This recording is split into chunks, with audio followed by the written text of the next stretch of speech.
Next guest is a global music icon. Melissa Etheridge has won Grammy Awards and an Oscar, survived breast cancer and is a powerful voice for equal rights. Somebody bring me some water. Can't you see I'm burning alive?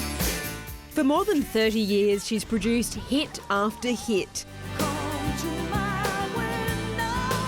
Melissa Etheridge delivers strong melodies and unforgettable lyrics, but she's more than a singer, she's an activist. Now we can become the greatest generation, the generation that changed, the generation that woke up and did something and changed. Melissa became a gay rights icon after coming out in 1993, and tomorrow she's back with a brand new album, Memphis Rock and Soul, a tribute to Stax Records and the rich history of classic Southern soul.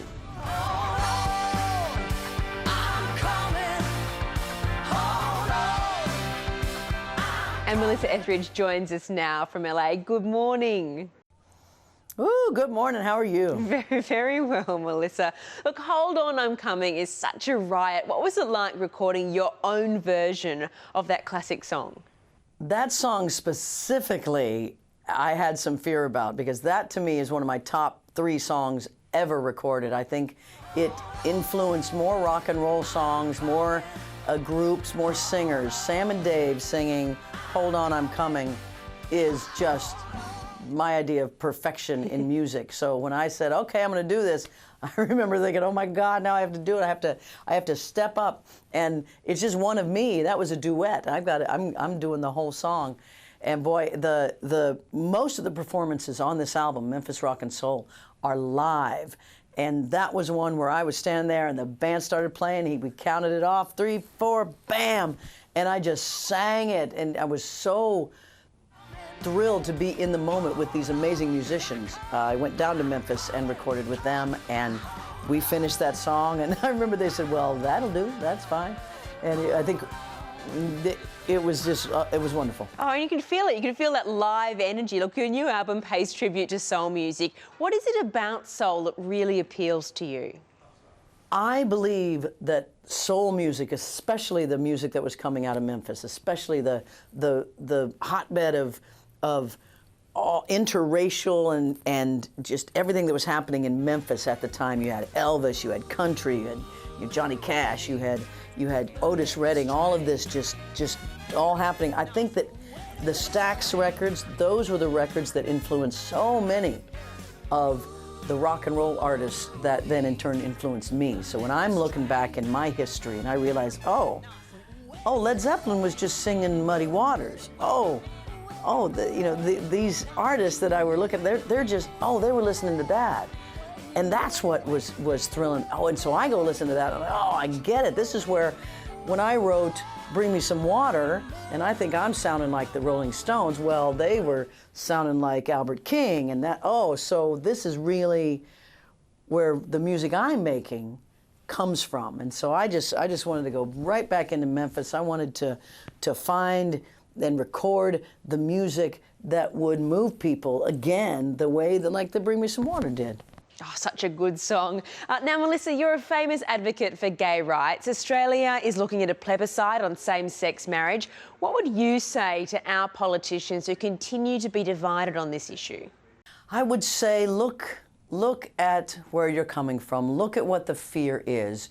So many times, I remember 20 years ago when we first started really bringing gay marriage to the forefront and into the political sphere of this is civil rights. This gay marriage strengthens families. It strengthens people. It strengthens communities. Not having gay marriage will not make gay people go away. You know, nothing will. It's a beautiful shade of our humanity. It is something that there is a percentage of people in Australia who who are gay. So look past the fear. No gay person wants to turn anyone else gay, especially a child. That has nothing to do with it. This is about strength of families and about communities. Well said. Look, you recently wrote a song paying tribute to the victims of the Orlando gay nightclub shootings. How important was it for you to get your message out after such a horrific event? I find that writing can be so healing and so cathartic for me personally that, you know, there's a part of it that has nothing to do with business or money or anything, and this was one of those events. When I heard about the Orlando shooting, it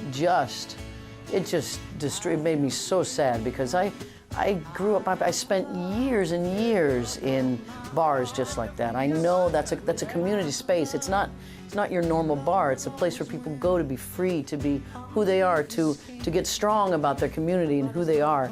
And to have such a nightmare happen in that place for so many different reasons, and I'm sure the least of which is one's own fear of one's own homosexuality, to know that it comes from your own. It's a deep pain that writing a song heals for me. So I wanted it to be available to the world to have a cathartic effect, to help with some healing and maybe some understanding.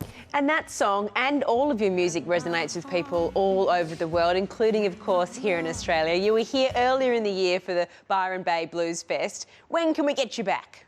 We are talking about it right now. I hope that 2017 sees me coming down there, because I've had such a great time and I look forward to getting back there. Well, Melissa Etheridge, it has been an absolute pleasure. Thank you so much for your time. Thank you. And Melissa's new album, Memphis Rock and Soul, is released tomorrow and features the new single, Hold On, I'm Coming. It is